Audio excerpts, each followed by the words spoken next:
Alors, nous sommes lundi, on est le 4 Av Menahem, et nous sommes arrivés d'Af Nun Zayin de Nedarim. Nun Zayin, on va commencer la nouvelle Mishnah, première ligne. Matitin, la Mishnah dit Qona perot ha'elu alay, qonam hen alpi, qonam hen lefi, asur bihilufehen ou bridulehen. Donc, première idée de la Mishnah, c'est un homme, il dit ces fruits-là, ils sont interdits de profit pour moi, ou bien pour ma bouche, ou bien sur ma bouche. Alors la Mishnah a dit, il est assourd, bien sûr, de manger ces fruits. Mais on a vu aussi que il est aussi assourd bihilufehen, c'est-à-dire s'il les échange contre autre chose, eh bien c'est aussi assourd. Ou vridulehen, ou encore ces fruits-là qu'il a interdit par un neder, s'il les a fait planter, après ils ont poussé, eh bien ce qui pousse de là, c'est aussi assourd. Donc, ça c'est la première expression. Deuxièmement, si la Mishnah dit comme ça, She'ani ochel v'she'ani to'em, mutad b'chilufehen uvriddulehen. Si un homme dit, ces fruits que je mange ou que je goûte, c'est-à-dire, en fait, il veut dire par là, c'est un vœu que je ne mange pas ces fruits, que je ne goûte pas ces fruits-là. Comme il a dit, je ne mange pas ou je goûte là, c'est-à-dire, il parle de ceux-là qui sont là. Et c'est pour ça que la Mishnah dit, il peut alors, dans ces cas-là, manger hilufehen, c'est-à-dire, s'il échange ces fruits contre d'autres, ou bien il les plante, dans ces cas-là, il a le droit de manger cet échange contre ce qui pousse de la plantation. La différence est que là-bas, il a dit, ces fruits sont interdits par un vœu, donc les fruits et tout ce qui dérive de ces fruits, alors que maintenant, il a dit, les fruits que je ne mange pas et que je ne goûte pas. Donc, il ne parle que de ceux-là que je ne mange pas et je ne goûte pas. Et malgré tout, la Mishnah nous dit, quand est-ce qu'on a dit, on a le droit de manger ce qui pousse de ces fruits-là, dans le cas où il dit, chez Ani Ochel, chez Ani To'em, que je ne mange pas ou que je ne goûte pas, seulement Bedavar chez Zarao Kalé. C'est dans une plantation que quand on plante une graine, après la graine elle pourrit et elle sort autre chose, comme le blé par exemple. Donc d'accord, on plante la graine et la graine elle-même elle devrait rien du tout et elle va sortir complètement autre chose. Aval Bedavar chez En Zarao Kalé. Mais si tu plantes une chose qui ne se termine pas, Rachid a amené l'exemple de l'oignon. L'oignon, on plante un bourgeon d'oignon, et c'est l'oignon lui-même qui pousse, et c'est l'oignon qu'on va manger après, d'accord? C'est-à-dire le bout planté, on va le manger après. C'est pour ça qu'il dit, aval bedavar she'en zarao kalé, afelu gidule nasour. Ça, même ce qui pousse, il sera interdit. C'est-à-dire si quelqu'un il dit, les oignons qui sont là, ils sont interdits par un vœu pour moi. Non seulement il est interdit de manger ces oignons, mais il est aussi interdit de manger ce qui va pousser s'il va planter ces oignons. Et même après, s'il pousse et encore il replante de nouveau, tout est interdit parce que parce que la chose initiale pour laquelle il a fait un vœu, elle ne se disparaît pas. Elle continue toujours à donc subsister. Ça, c'est donc la première idée de la Mishnah. Deuxième idée. Ha'omer le'ishto qonam ma'aseh adayich alay. Qonam hen alpi, qonam hen lefi. Asur b'chilufehen uvridulehen. Un homme qui fait un vœu contre sa femme, il lui dit, voilà, ma'aseh adayich, ce que tu fais, il est interdit par un neder pour moi, pour ma bouche, sur ma bouche. Donc, ça c'est un vœu habituel. Assour, la Mishnah a dit, il est interdit de manger non seulement ces choses-là qu'elle fait, pas forcément qu'elle fait comme cuisine. Rachid dit par exemple, elle a travaillé et on récompense de son travail, on lui donne des fruits. D'accord? Eh bien, c'est la même chose, puisqu'il a dit, ce que tu fais comme travail, c'est interdit pour moi comme un vœu. Du coup, les fruits qu'elle a amenés, ils sont interdits pour lui. Et c'est aussi interdit, même ce qui pousse, ou bien si elle les échange contre autre chose, ils sont encore interdits comme le produit original. Sans salaire aussi. Bien sûr. Non, mais pourquoi on va parler des fruits? Parce qu'on va parler de la deuxième situation. Si maintenant quelqu'un dit à sa femme, les fruits que tu as amenés, donc pour ton travail, que tu as travaillé, on t'a donné des fruits. Je ne veux pas, donc je fais un vœu de ne pas les manger, de ne pas les goûter. Alors là, ceux-là, c'est interdit de les manger, de les goûter. Par contre, si on les échange contre autre chose, ou bien si on les plante et que ça va donc pousser des fruits, dans ces cas-là, c'est moutard de manger ces échanges ou ces plantations. Mais là encore, la Mishnah, elle distingue deux cas.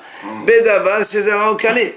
Quand est-ce qu'on a le droit de manger ce qui pousse de ces fruits-là? C'est quand on plante le fruit et qu'il sort d'autres fruits et le premier il disparaît complètement. Comme on a dit, par exemple, tu plantes des grains de blé, ben le grain que tu as planté, il va pourrir, il ne sera pas immangeable, il va sortir d'autres blés complètement différents. Mais Bedava She'en Zaro Calais, si maintenant tu utilises quelque chose dont le bourgeon que tu plantes, il ne va pas disparaître. On a pris tout à l'heure l'exemple de l'oignon. Si on lui a donné donc de l'oignon et qu'elle va planter l'oignon et que ça va pousser, l'oignon qui pousse, il va pousser avec ce qu'elle a planté, c'est-à-dire même ce qu'on a planté, il va sortir après. Alors dans ces cas-là, c'est assourd. D'accord? Donc on fait une distinction, donc on a les deux idées à peu près la même chose. Donc soit il dit assourd de profiter. Dans ces cas-là, le profil est entier, aussi bien pour eux que pour l'échange ou pour ce qui pousse. Soit il dit juste je ne goûte pas, je ne mange pas. Dans ces cas-là, il parle que de ces fruits-là, donc on peut manger les hilouféen ou les guidouléen, ce qui pousse, seulement dans les choses, quand on les plante, ils disparaissent et après il sort autre chose. Mais si quand on plante, la racine elle continue à pousser et elle continue avec lui, là c'est un sourd. Troisième idée de la Mishnah. Si un homme, il fait un vœu contre sa femme, il lui dit She'at ansa eni ochel ad Pesach.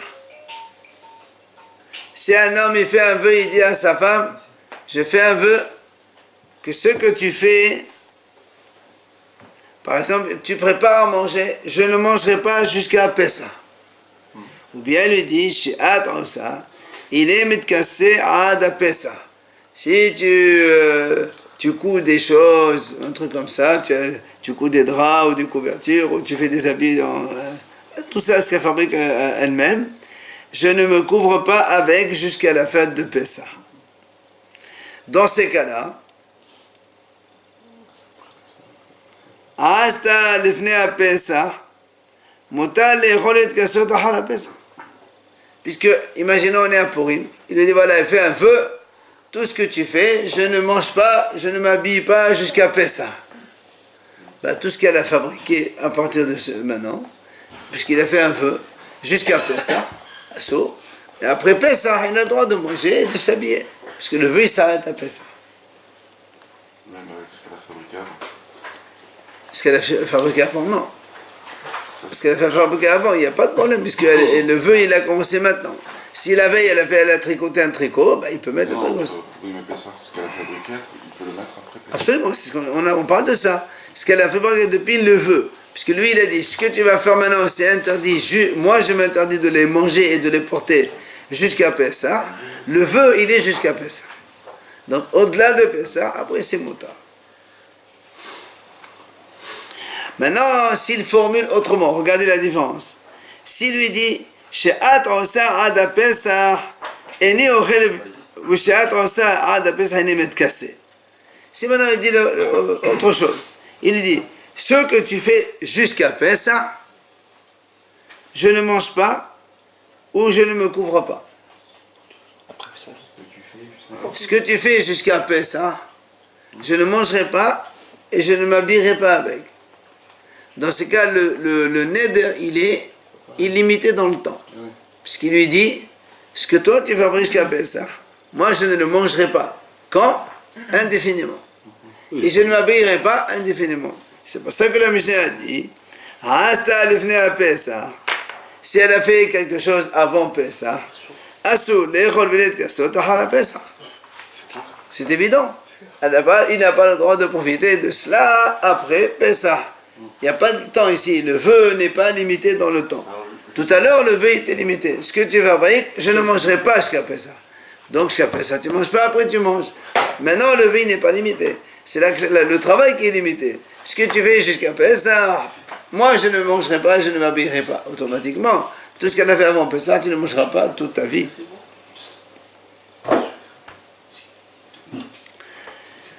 Dernière idée de la Mishnah, si un homme dit à sa femme, She'at nehenit li'ad Pesach, im olechet at levit avich ad echach. Si un homme dit à sa femme comme ça,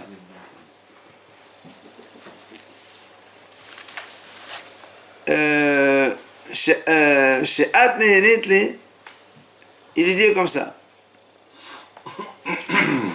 je fais un vœu que tu ne profites pas de moi jusqu'à Pessah, si tu vas chez tes parents jusqu'à Sukkot.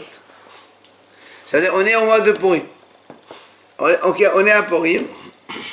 Il lui dit, tu es interdit de profiter jusqu'à Pessah, si... De profiter de moi. Profiter de moi. Rien. Si, jusqu'à Sukkot, donc 6 mois plus tard, tu vas chez tes parents. Là, regarde ce qu'il dit. Ça veut dire quoi? Ça veut dire que, on va prendre le cas simple. Elle va profiter de lui jusqu'à Pessah. Elle est obligée de faire le tnaï que quoi? Elle ne va pas chez ses parents jusqu'à Sukkot.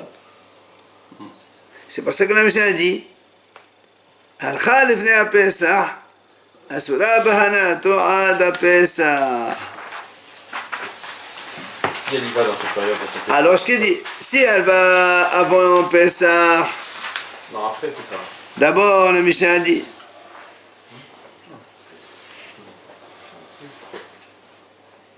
et lui, il a dit, et non, puisque lui, il a dit, je t'interdis de profiter de moi jusqu'à Pessah, si tu vas chez tes parents jusqu'à Sukkot. Or, aller jusqu'à ses parents, c'est maintenant. Bien sûr, non. Lui, il est à Purim. Et non. Puisque lui, il est interdit d'aller chez ses parents depuis maintenant Purim jusqu'à Sukkot. C'est pour ça qu'il dit, si elle a été chez ses parents avant Pessah, au contraire, elle n'a pas le...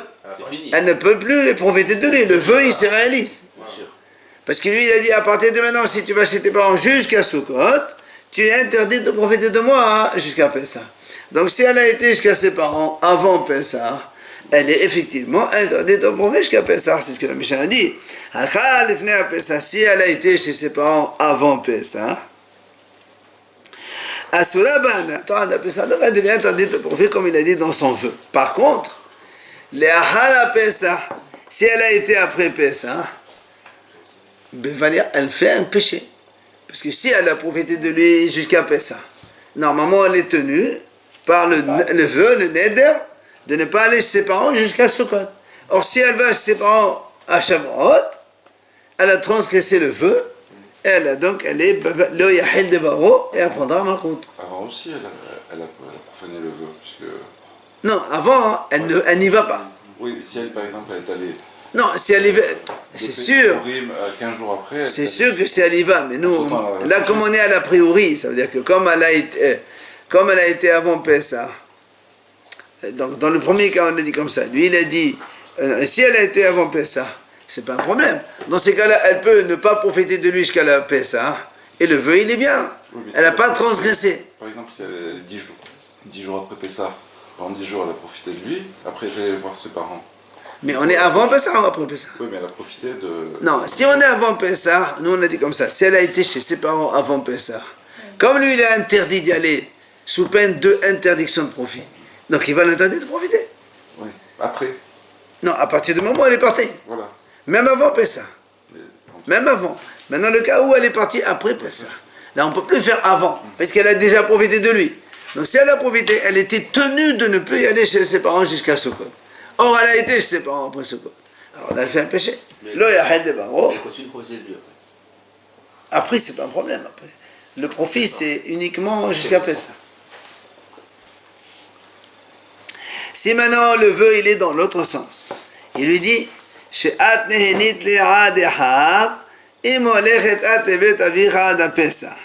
Il est dit comme ça, je fais un vœu de t'interdire de profiter de moi jusqu'à Sukkot, on est à Purim toujours, si tu vas chez tes parents ou jusqu'à Pessah, dans l'autre sens, d'accord? C'est plus facile. Il lui dit, tu es interdit de profiter jusqu'à Sukkot, si jusqu'à Pessah tu vas chez tes parents.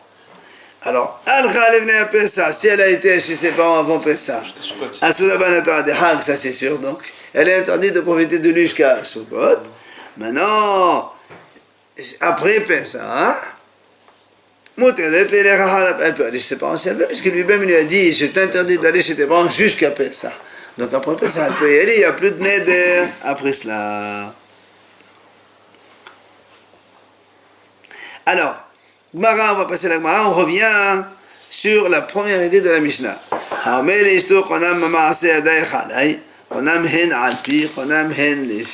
C'est la deuxième idée, mais c'est la même idée que la première. On a dit quand un homme il fait un vœu à sa femme, voilà tout ce que tu fais, c'est interdit pour moi comme un éder. Rappelez-vous, on a dit donc c'est assourd les fruits qu'elle reçoit et aussi les changes qu'on fait pour ces fruits-là aussi on les plante. Par contre, s'il lui dit les fruits que je mange, et bien dans ces cas-là, il est permis de manger les changes ou les plantations seulement dans les cas où, quand on plante la chose, elle disparaît et il y a autre chose qui pousse complètement différent. La Gemara nous ramène ici un cas un peu dans le même ordre d'idées. Ishmaël Ish Kfar Yamma. Ishmaël c'était un homme de Kfar Yamma. Amdela Ish Kfar de Yamma. Il y en a qui disent c'est Kfar de Yamma. Il a posé une question. Basal Sha'akado Bashevi'it. Si quelqu'un, on est dans la Shvi'it maintenant, il a cueilli un oignon. Alors, un oignon cueilli dans la Shvi'it, il a toute l'Akdusha de Shvi'it. Il faut le manger à partir, avec une certaine façon, et après il faut les bureaux avant qu'il arrive la 3e année, etc. Seulement lui, qu'est-ce qu'il a fait? Muntao Basheminit. Il a replanté cet oignon à la 8e année. Et imaginons l'oignon, il faisait quand il a cueilli dans la Shvi'it, il mesurait 10 cm. Il a sorti, après il a décidé de ne pas le manger, il a replanté la 8e année. Il a laissé pousser, et quand il a cueilli, il mesurait 25 cm. Ça veut dire, ce qu'il a poussé pendant la 8e année, c'est plus que ce qu'il y avait pendant la 7e année. Ce qui dit, d'accord? Donc, ce qui a poussé, ça a dépassé la racine initiale. Alors, c'est quoi alors sa question? C'est la question qui se pose. Est-ce que Gidolav Hetel Vayakaro Asur Bechiban Dirabbo Gidolav Vayakaro Otan Gidolé Hetel Ma'alin Asur Ola. Sa question est la suivante. Il dit, puisque ce qui a poussé avec permission dépasse ce qui a poussé avec interdiction, puisqu'on a dit il y a 15 cm qui ont poussé dans la 8e et 10 dans la 7e. Donc ce qui a poussé pendant la 8e année, c'est plus important que le peu qu'il y avait avant pendant la Shvi'it. Alors sa question elle est, puisque ce qui a poussé pendant le Heter, c'est avec autorisation pendant la 8e année, il a dépassé ce qui a poussé avec Essour, est-ce que ça va Ma'alin et Essour ou là? Ça veut dire, est-ce que ça va permettre tout, oui ou non? D'accord? C'est permis de planter pendant la 7e année? Non, lui il n'a pas planté, il a cueilli pendant la 7e. Il était planté avant, il a cueilli pendant la 7e, mais c'est quand même fruit de la 7e. Quand on cueille les légumes, c'est les fruits, le moment où tu les cueilles, ils prennent l'interdiction. Tu les as cueillis pendant la Shvi'it, ils ont tous le statut de Shvi'it, ils sont donc assourds, on va dire entre parenthèses. Mais tant qu'on ne mange pas, il y a très bien. le manger, ça. Mais comme tu l'as sauté la 7e année, même la 8e année, tu n'as pas le droit de le manger. La question est, c'est que maintenant il les a plantés de nouveau, et ça a repoussé encore plus qu'avant. Et sa question elle est, est-ce que ce qui pousse ça annule, puisque ce qui a poussé c'est plus grand, ça va annuler le peu qu'il y avait avant de la Shvi'it ou non? C'est la question. Il avait le droit de la plancher de la 8e. Il a le droit Bien de sûr. la 8e. Ça dépend. Ça dépend justement de la réponse. Le droit de planter, ça c'est sûr, il a le droit de planter. Est-ce qu'on a le droit de manger, oui ou non? Remarque, non, parce que si on dit que c'est un fruit de la chevette qui est assourd, tu ne peux pas le planter, il faut le manger dans les conditions de manger. Donc, le fait de l'avoir planté la 8e année, c'était assourd. C'est Parce que la racine. savoir. C'est important. Planter à la 8e, normalement, c'est pas interdit. Mais planter quelque chose qui a poussé dans la 7e année, que normalement on doit l'utiliser selon la façon habituelle d'utiliser, peut-être que c'était pas encore mûr et donc comme on peut pas manger, la replanter. Donc ça serait permis dans ce cas-là. Des fruits par exemple qui restent sur un arbre d'année en année, ils peuvent être consommés à la 8e année. Non. Pour les fruits, on va selon le bourgeonnement. Alors, il y a des légumes qui restent. Ah non, les légumes qui restent, non, ça c'est impossible. Les légumes, c'est... Si, les fruits, il y a le hétrog. Quand il dit replanter, ça veut dire qu'il a sorti, il a remis dans la... Oui, oui, il a pris l'oignon, il a sorti. La racine, elle reprend plus. Il reprend avec tout. Il faut essayer, parce que c'est pas L'oignon, Ouais, c'est un paysan qui s'y connaît, vous inquiétez pas. Alors, allez. Donc, il avait la question, est-ce que ce qui a poussé, qui a dépassé la racine initiale, il va annuler la racine initiale et donc, ça serait permis, oui ou non? C'est la question qui s'est posée. Il est venu voir Rabbi Ami pour lui poser la question. La hava béadé, il ne savait pas répondre. Rabbi Ami, non, il ne savait pas. Il est parti voir Rabbi Ishaq Nafha. Il lui a donné une réponse à travers un autre cas. C'est lequel? Donc Rabbi Hanina qui enseigne au nom de Rabbi Yanai. Basal shetruma sheneta'o verabbo gidulav ala iqaro mutar. Si quelqu'un il avait un nom de Trouma, c'est pour les Kohanim. Il a planté cet oignon de Trouma et ce qu'il a poussé après, ça a dépassé ce qu'il y avait pendant donc l'oignon de Trouma. Moutar, il a dit c'est moutar. Alors qu'on va pour le cas précédent. Il n'y a pas le Homa pour l'instant, il dit comme dans la Trouma on a vu, quand là, ce qui pousse dépasse l'origine, c'est permis. Alors là aussi, ce qui pousse Beheter, ça dépasse la 7e année, c'est permis. Voilà. Donc l'Israël pourrait manger le 6. Absolument, selon ça, peut-être. Alors, Amal et Rabbi Irmiya était Rabbi Zrika. Rabbi Irmiya, il lui dit, certains disent que c'est Rabbi Zrika qui lui a dit, Shavik Motrin V'Avid Kihad.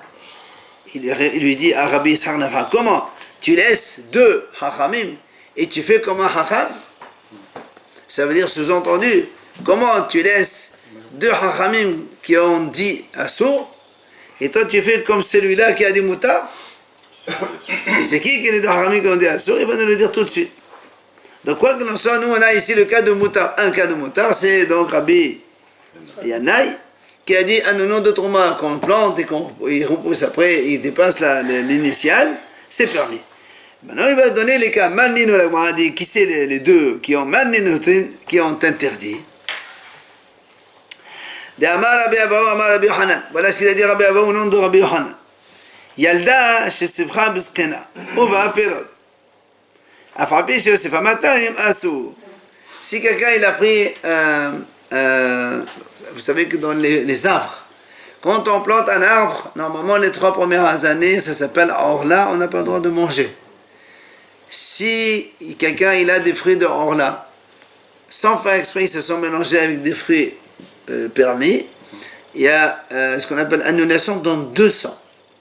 C'est-à-dire si tu as 1 kilo d'orange qui s'est mélangé avec 200 kg d'orange normales, tu peux manger. Moins que 200 kg d'orange, tout est interdit. Bien. Il y a donc Rabbi Avo, il dit au nom de Rabbi Hanan, si quelqu'un il prend une branche d'un arbre jeune, de moins de 3 ans, donc les fruits sont là, il le coupe, il va le greffer sur un vieil arbre, normal, qui a 10 ans. Et, là c'est le cas est, même si cet embranchement qu'on a greffé, il s'est multiplié par 200 pendant la pousse dans le vieil arbre, c'est quand même un saut. C'est-à-dire qu'il y a 200 fois plus qui ont poussé avec permission, puisqu'ils ont poussé dans le vieil arbre, et un qui a poussé par interdiction, c'est la orla. Donc les deux sont contre un, et malgré tout c'est interdit. Voilà le cas où un hacham dit que c'est assourd. Dans le cas de la trauma, ça serait assourd. Si on parle Oui, oui. Bon, la trauma, lui, il a dit mouta. de ce raisonnement. Voilà, la trauma, lui, il a dit mouta. Il dit, pourquoi tu te réfères à celui-là alors qu'il est seul? Et ici, on a deux hachamim qui disent que c'est assourd. Donc, on vient de voir le premier. Le fruit fini et l'arbre. On a des fruits, on n'a pas d'arbre. On a dit, il a greffé la. Oui, mais le truc, il avait des fruits dedans. Sinon, ça n'a pas d'intérêt. Il y a marqué, on a dit, il y avait marqué là-bas, Yalda. C'est-à-dire, il y avait là-bas un jeune arbuste qu'il a coupé. Enfin, il a pris une branche dans laquelle il y avait certainement des fruits. Sinon, il y a qu'à. La majorité.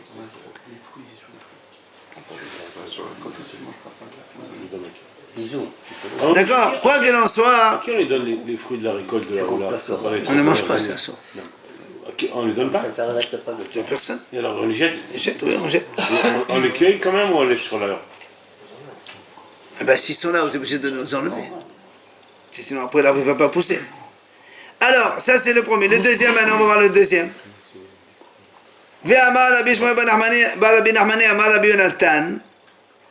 Voilà maintenant, donc c'est Rabbi Shmuel ben Hanani, on doit dans le deuxième cas. Basal shenetao bakerem. Si quelqu'un, il avait un vignoble, il y avait des vignes plantées, vous savez qu'il y a le kil'ayim, mélange, on n'a pas le droit de mélanger deux récoltes l'une à côté de l'autre. Qu'est-ce qu'il a fait lui? Il a planté des oignons dans la vigne, dans le vignoble. Et donc il y a kil'ayim, c'est assourd, il faut tout brûler. Seulement après, le vignoble, il a été arraché, on va dire comme ça. Et l'oignon, il a continué à pousser tout seul. Il n'y a plus de kilaïm. Et ce qu'il a poussé tout seul, il est 200 fois plus. Parce que kilaïm aussi, ça s'annule avec 200. Et donc, après que les vignes elles ont été enlevées, l'oignon, il a continué à pousser. Il a poussé 200 fois plus que ce qu'il y avait quand il était avec le kilaïm de la vigne. Asso. Voilà le deuxième cas où la pousse a dépassé largement ce qui était au début, puisqu'on parle de 200 fois plus et ça annule complètement, et pourtant c'est assaut.